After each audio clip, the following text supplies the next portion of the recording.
Pessoal, hoje nós vamos falar sobre o funil de vendas. Imagina toda aquela fluência que nós comentamos sobre a venda consultiva. E você saber em que fase cada cliente seu está. Você não é uma máquina, você não é um CRM para lembrar em que fase cada um está. Então você não vai atender um, nem dois, nem 10 clientes. Provavelmente, no funil de um corretor que faça a venda consultiva, ele toque geralmente 50 atendimentos ou 50 pessoas dentro do funil dela durante o mês. 50 eu acho ainda um número exagerado, mas eu sei que essa é a média do número de clientes ativos que um corretor tem, né? E depois, quando a gente for começar a ser mais assertivo na venda consultiva, a gente vai diminuindo e mesmo com menos leads ativos no nosso funil, a gente consegue ter mais vendas.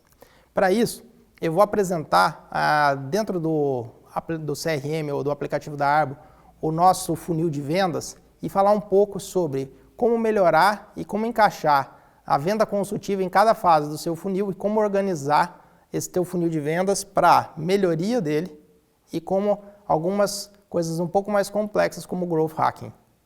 Bom, e para a gente falar do funil de vendas, eu coloquei ele aqui na tela para a gente e entender um pouco como que a gente consegue conciliar esses leads que eu estou ativamente atendendo no meu funil de vendas. Então nós temos as fases já segmentadas aqui dentro do nosso dashboard, onde eu consigo colocar o status do cliente dentro da posição em que ele se encaixa dentro da venda consultiva. Bom, eu recebi o lead, ele vai estar aguardando atendimento, né? E eu vou começando a fazer as tentativas de falar com esse cliente, coloco ele em pré-atendimento, porque eu ainda não consegui falar com esse cliente. Posterior a isso, eu coloco ele em atendimento. Consegui falar com esse cliente, eu comecei a tirar as primeiras caixas da venda consultiva, que é entender o porquê e quem ele é, eu passo ele para um lead que está sendo atendido, que já está na fase de em atendimento, né? Posterior a esse em atendimento, é porque eu já entendi as duas primeiras fases da venda consultiva, eu sei quem ele é, porque ele está comprando e sobretudo o que ele quer, para depois eu começar a propor o agendamento da visita. E sim, aí a hora que eu começar a mandar materiais para o meu cliente sobre o imóvel que eu vou apoiar e que eu vou mostrar para esse determinado cliente, eu coloco em agendamento de visita quando eu estou mandando os materiais para ele para fazer esse agendamento dessa visita. Aí claramente, quando eu vou levar ele para a visita, eu coloco em visita agendada. Da visita agendada, levo ele para a proposta, sigo com a negociação na parte de fechamento e dou como fechado uma venda concluída. O que é importante desse rito? Todas as vezes que eu me organizo dentro do meu funil de vendas, eu consigo entender onde está o meu maior gap, onde eu estou perdendo mais clientes para que eu melhore naquela determinada fase. Ou seja, será que eu estou perdendo muito clientes para pré-atendimento, para agendamento de visitas? O que eu preciso melhorar? Será que o meu imóvel é o apoio que eu estou fazendo? Ou é acima ainda do funil, é a parte dos porquês que eu não estou sabendo tirar? Ou o imóvel que eu estou apoiando não está correto? O que está fazendo dentro da minha fluência da navegação da venda consultiva que eu não consigo descer os meus leads dentro do funil? Então, quando você começa a entender dentro do teu funil como você vai melhorando, você vai atuando em cima de onde você tem a maior falha. Às vezes você vai sempre começar na falha no topo do funil. E daí de um mês para o outro você começa a entender qual é o tamanho da sua conversão. Quantas visitas realizadas eu tive por lead? Ou quantas visitas agendadas eu tive por lead? E das agendadas versus as realizadas, quantas eu tive? Qual foi o tamanho do no-show? Assim, quantas pessoas eu agendei e não participou? Será que eu estou conseguindo agendar bastante visitas, mas de fato eu estou forçando essas visitas e os clientes não estão indo? É entender em cada parte do funil qual é a minha estatística de um mês versus o outro. E o teu dashboard vai te ajudar para fazer isso. Os seus pontos de melhoria. Você, gestor, também consegue entender da sua equipe como um todo, onde está sendo as maiores falhas. Será que a maioria do pessoal está errando no mesmo ponto e você consegue aplicar treinamentos para corrigir essa falha? Depois de corrigida a falha, você consegue pontuar qual é o corretor que está te levando para cima e entender o que ele está fazendo de bom, fazendo bem para replicar para os outros, ou o que está te jogando para baixo que você precisa melhorar dentro daquela fase do funil, a melhoria contínua daquele corretor. Depois consegue ir azeitando a máquina e indo para cada vez mais para baixo do funil.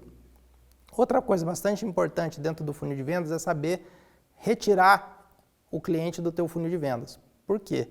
Porque dentro da tecnologia da Arbor, a gente consegue entender, dentro da fase que ele foi retirado e dos motivos que ele foi retirado, se as campanhas de marketing estão sendo boas, se não estão sendo boas, qual é o canal que está dando maior assertividade.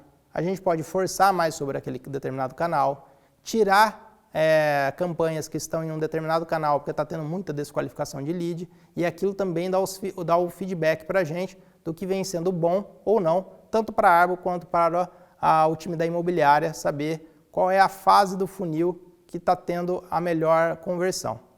Então, essa primeira parte a gente só está falando sobre conversão de vendas, o que dentro da venda consultiva eu posso fazer para melhorar a minha taxa de conversão mês após mês. Então, não adianta só eu fazer a venda consultiva, mas eu não ser depois eu ficar fluente nela, mas não saber onde a máquina não está azeitada. E esse funil faz com que você entenda sempre onde o teu mês precisa ser ajustado, os parafusos ali, para que você tenha uma taxa de conversão maior. Bom, pessoal, vamos pegar o case que está aqui atrás de mim e começar a analisar esse funil dessa determinada corretora. Essa corretora, ela começou muito bem o funil dela. Então ela vem ali, ela recebe no mês de agosto 63 leads e ela consegue pré-atender 57 pessoas, ou seja, ela tem uma boa taxa de conversão de pré-atendimento. Ela conseguiu falar com grande parte dos clientes que entraram para ela. Logo em seguida, ela também tem uma boa taxa de conversão para entender essas pessoas, e ela coloca lá em atendimento 48 pessoas, ou seja, de 63 já tivemos uma quebra para 48, e em cima disso a gente já consegue ter bastante estatística, se é aqui que a gente tem que atuar ou não, se é mais para baixo do funil.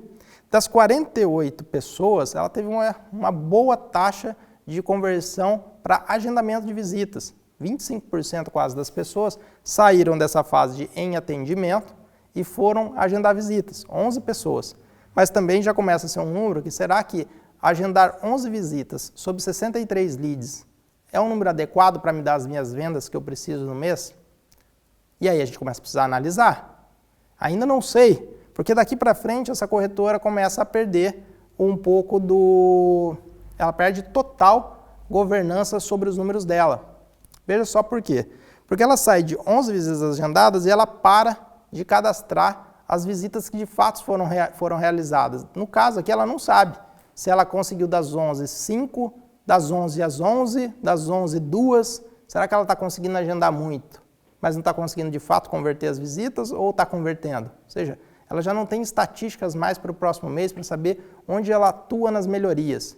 Porque até então pode ser que se aqui tivesse 2 visitas, o principal ponto de melhoria dela seria das visitas agendadas para as visitas realizadas. Será que ela, quando manda um material para o cliente do imóvel que ela apoiou, do único imóvel lá que ela encontrou que de fato serviria aquela família, ela defendeu esse imóvel no WhatsApp e fez um bom gancho no WhatsApp ou por e-mail ou por telefone, vendendo as características e benefícios desse imóvel e conseguiu conduzir a família a ir de fato na visita? Ela fez um bom gancho para levar de fato para a visita? A gente não sabe porque ela não colocou aqui as estatísticas dela. Bom, de visita realizada a gente perdeu a noção e ela conseguiu tirar 2 propostas. Então, pode ser que ela deva ter levado 4 pessoas para a visita, ou 6, e aí vai muito da imaginação, a gente não consegue entender, para depois ela conseguir tirar 2 propostas. Veja, ela tirou 2 propostas, pelo menos 2 pessoas foram para visitas. Agora, eu já não sei mais se ela está indo bem de visita para proposta ou se ela está indo mal. Eu não sei, vai que ela levou as 11 pessoas para visita e o problema dela não está sendo a mensagem de benefício que ela teria que estar vendendo, e sim alguma coisa na visita que não está conseguindo tirar proposta. Entenda?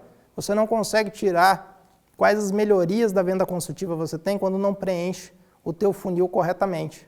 E das 2 propostas, ela não disse quantas foram para negociação, mas de fato sei que das 2 propostas, ela vendeu apenas um imóvel.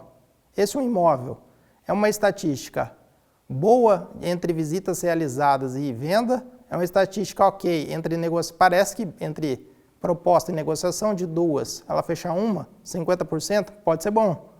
Mas está muito aberto esse funil dela, dizendo que para cada uma venda ela precisa de 63 leads. Mas eu não sei se eu conseguiria aqui Onde eu deveria ajustar os parafusos para que de 63 leads eu conseguisse vender 2 ou 3 imóveis. Pode ser que eu não preciso aumentar o número de leads, e eu acho que esse não é o caso. É saber, enquanto eu não tiver no meu funil todo segmentado para entender onde estão os meus pontos de melhoria, eu não posso cobrar por mais lead, porque eu não sei onde de fato eu preciso ter a ação de correção sobre, né? Então aqui no nosso case, a gente entendeu que não tem como ajudar esse corretor. Eu não sei, parece que no topo de funil ela está indo muito bem, mas de visita agendada para baixo degringolou tudo. Eu não sei mais se ela consegue ter uma boa conversão de vendas, se é o texto, se na visita ela não consegue tirar proposta e essa é a dificuldade dela. Imagina eu, enquanto gestor, como eu consigo ajudar esse corretor? Não consigo. Então, aquilo que não se mede, não se gerencia. Você, corretor, não consegue se autogerenciar se você não medir as suas etapas do funil.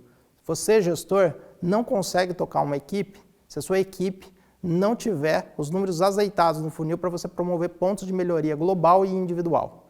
Então aqui estão algum case errado de como não se deve fazer para a gente poder, numa próxima modelagem, mostrar como se deve fazer um funil e como se fazer a parte primeiro de performance e depois, em um segundo momento, de growth hacking.